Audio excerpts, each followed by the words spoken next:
a very generous grant from the Saints of Chicago. The Saints...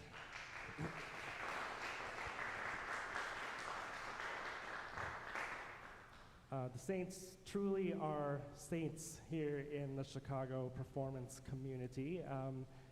Any of you who are regular concert goers or theater goers will probably have seen them ushering, handing out programs. At the door, we have 2 volunteers from the Saints here today, Carol and Claire, and we're so grateful to have them too. Thank you. But we were able to acquire this instrument for Ars Musica Chicago and St. Chrysostom's over the summer, and through one of the 2025 arts grants. And just, I gave a little write-up in the program about the unique characteristics about this particular instrument. But it was built in Canada in 1984 by Edward Turner, who was an instrument builder and craftsman. He built a limited number of instruments, but they're all renowned for their beautiful sound and projection. This one is a copy of an Italian-style instrument, built in 1786, but in the style of much older instruments from the 17th century. One of the coolest things about this instrument is that it has a 49-note keyboard, so extremely limited compass. But this was not necessarily a limitation for the composers and performers of the period. It's outfitted with what we call a short octave tuning. So from the lowest note, which looks like an E on the keyboard, right below the F, the E key is actually tuned to a C. And if I play chromatically, 1 note at a time, going up, it sounds like this.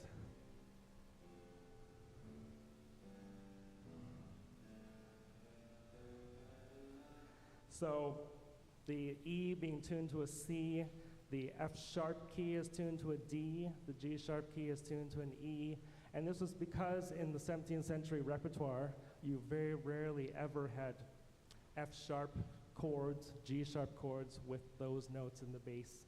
You very frequently had chords in C major, D major, E major, which really could use those extended bass notes. So there's a diagram in the program if the visual will help. And specific composers in the 17th century wrote for keyboards like this with tenths in the bass that would be unreachable on a normal keyboard.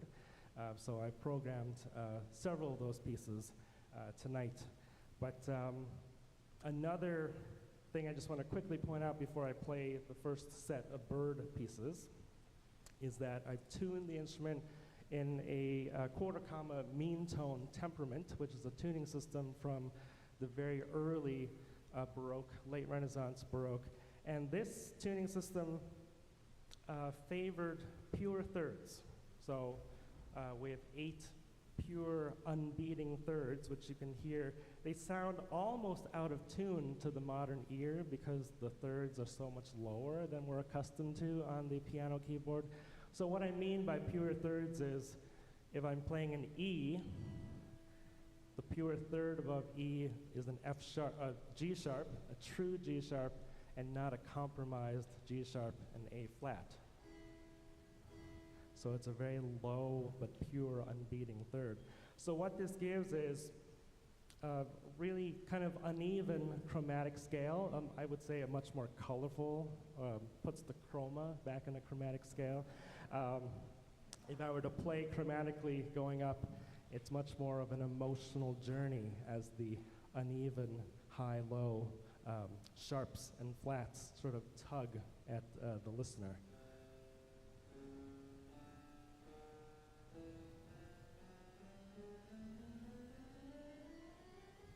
And this is a tuning system that was used throughout Europe, but especially in Italy in the 17th century. And it gives repertoire like this a much more authentic color and flavor. It's a little bit like you take a old masterpiece art painting and you sort of clean the dust off and you see the vibrancy of the colors and the flavors that were a dish or something. So I will play 2 numbers by William Byrd, and then I will introduce the rest of the composers and pieces in the program. Thank you.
So just a few quick words about William Byrd. Byrd was possibly one of the greatest English composers in history, and certainly one of the giants of the Renaissance era. I played a program of William Byrd with Schola Antiqua of Chicago season and a half, 2 seasons ago, and one of our audience members, Sonia, who's sitting in the second row here, she said, "You need to play more Byrd." So I said, all right, we'll put this program together for her. And as I was exploring the music of Byrd, I branched out to some of his contemporaries as well. And Byrd was, of course, known as being a virtuoso keyboard composer, also a composer of wonderful choral music.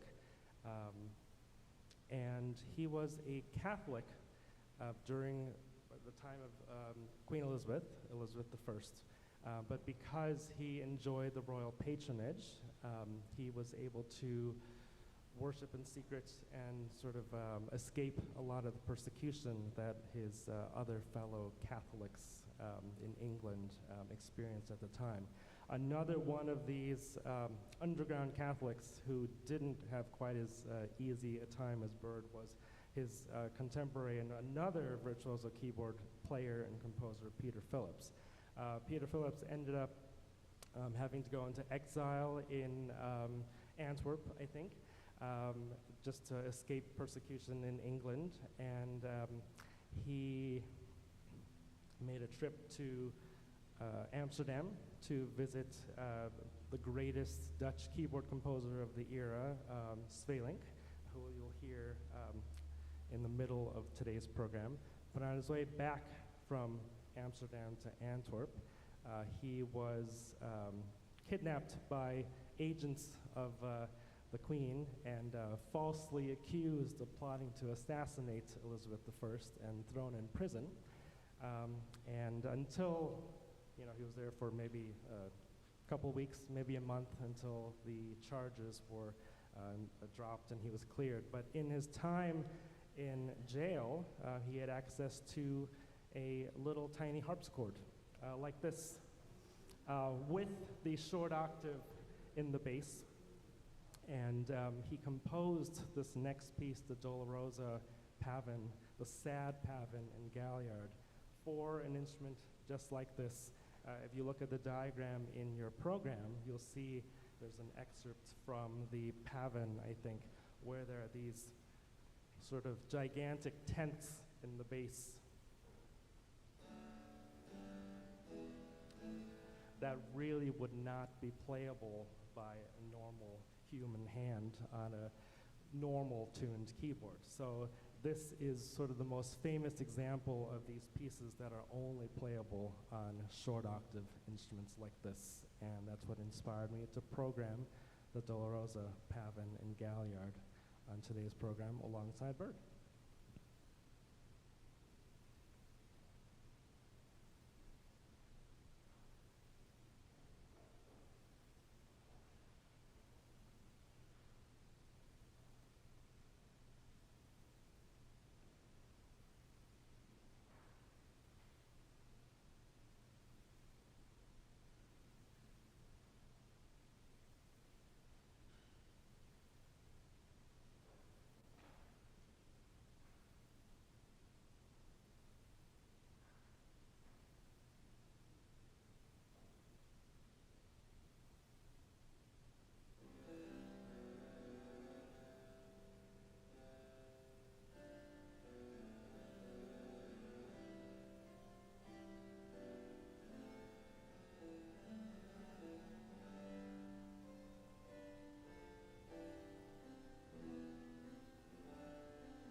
So as promised, we have music by Svelink now, who's preeminent Dutch organist and keyboard composer. He was the organist at the old church in Amsterdam, a building that's still standing. I believe the organ that he played is still in existence. And he held that post longer than anyone in history. He inherited from his father, and I think enjoyed an 80-plus year career or something there. But he was renowned throughout Europe, and as I mentioned, composers like Peter Phillips and many other keyboard players and musicians made pilgrimages to Amsterdam to meet him, to study with him. We know of Peter Phillips and Svelink's connection because one of Phillips's pavans, Svelink ended up writing a set of really well-known variations on it. So it was clear they shared great mutual respect. This is a chromatic fantasia, which is was a popular genre of keyboard writing in the 17th century. Most people nowadays, pianists and classical music lovers, know the chromatic fantasia genre through J.S. Bach's chromatic fantasia and fugue. But no one sort of did chromatic fantasias quite like the 17th century composers. They really pushed the tonal limits of the instrument to its kind of extremes. In Svelink's chromatic fantasia, we actually hear, or we see the appearance of tones that really don't exist on the keyboard. I expressed in the opening remarks that when you have these pure intervals of E to G sharp, B to D sharp, that's the note you have, right? You don't have, normally on a keyboard instrument, or fixed pitch instrument, the G sharp or the C sharp or the F sharp, they do double duty. The G sharp is also the A flat. And you actually compromise the tuning a little bit. In nature, the pure third is much lower than we're accustomed to, and the flat is much higher. So you kind of split the difference. You raise the sharp, you lower the flat, and it sort of functions as a compromise between. This tuning system is uncompromising, so you either have one note or the other. And in this case, if we have a G sharp, right, to make the pure third with E, you don't have an A flat, meaning if I played an F minor chord, it's actually F to G sharp, and it sounds like this. It's an unusable chord. Same with B major. I have B to D sharp. I don't have an E flat, so an E flat major chord is unusable on this keyboard. Right, it's D sharp, G to B flat. I mean, it's getting into sort of the nitty-gritty of music theory here. But the point being that Svelink, for the most part, stays within the rules. So the D sharp is used throughout the piece, but then he throws in the E flat at the end in a moment of the most sort of prime chromatic distress. The E flat appears to sort of shock our ears a little bit. So here's the chromatic fantasia of Svelink.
almost psychedelic.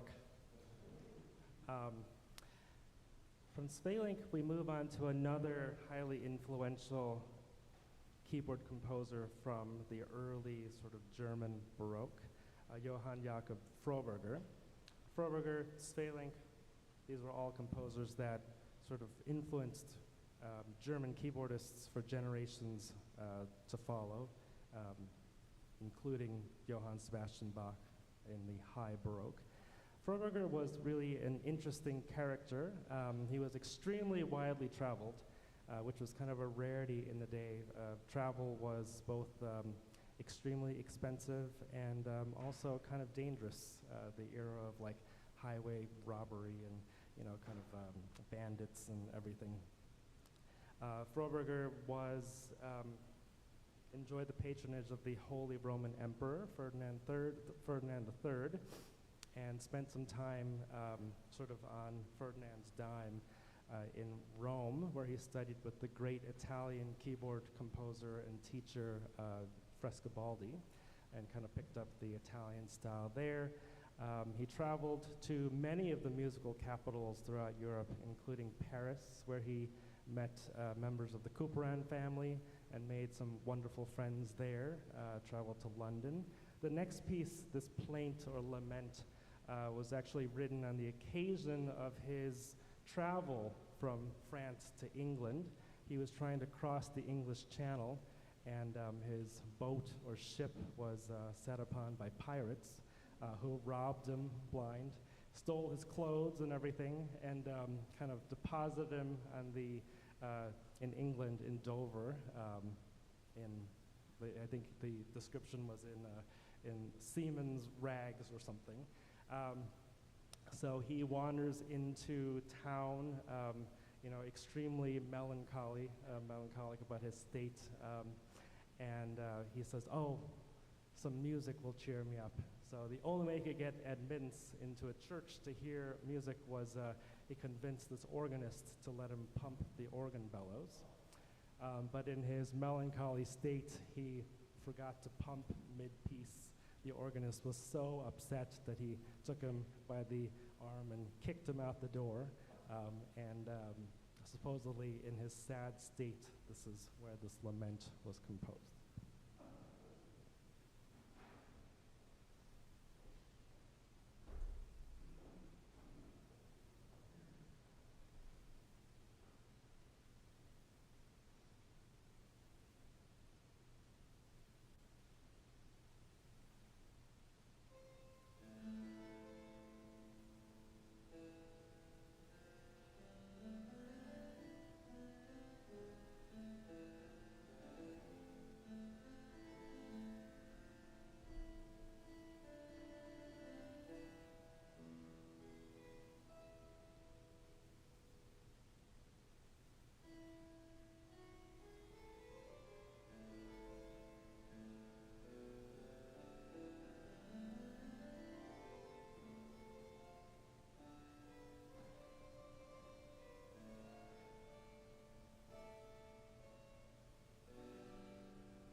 So we'll close the program tonight with two more pieces by Bird. The Pavin and Galliard were a sort of set of dances, the Pavin being a slower, more stately, elegant dance, one that actually ended up evolving into the Allemande, which you heard that opened the suite of Froberger, and the Galliard with the triple meter, slightly more upbeat, slightly faster dance. And this was a genre that was treated by many, many 17th century keyboard composers. Bird wrote lots and lots and lots of them. We already heard one by Peter Phillips, although the sad Pavin and Galliard sort of had a slow, morose tone throughout. So we'll hear, this is one of my favorite Pavins and Galliards of Bird, a representative of just typical pairing of the Pavin and Galliard genre. And then we close with the Bells, which was a special request of Sonia. The Bells is one of Bird's most well-known pieces because it is a ground bass on just two notes.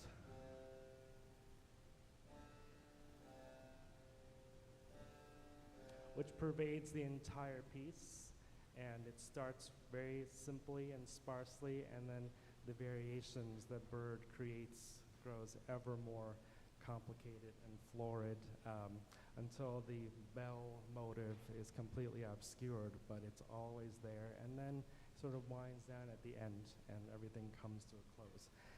So with that, we close with Bird, the way we opened. And I want to thank you again for coming tonight. I want to thank Richard Hoskins, the music director here at St. Chrysostom's, for being such wonderful hosts. We are so thrilled to be one of the ensembles in residence here, Ars Musica Chicago. We have many more concerts here this season, so please go to our website, arsmusicachicago.org, to find those dates and programs. I think the very next program will here at St. Chrysostom's will be in January on the 18th. We'll use this instrument, which will be in residence here. I get to leave it here and not schlep it home after this, which is a wonderful treat. Thank you, Richard. And it'll be a violin recital with the fantastic young Baroque violinist Amelia C., a dear friend of mine. We have a wonderful program we've cooked up for you. These programs are free. We like to keep it that way so that anyone from all walks of life can come and enjoy the music. But please consider supporting us with a contribution either at the basket by the door or going to our website. You can donate by credit card, mail us a check. It's all tax deductible, and we value your support in keeping programs like this free and accessible for everyone. So with that, please enjoy the Bird. Thank you again for coming, and feel free to come up afterward, take a closer look at the instrument, and ask me any questions you might have on your mind.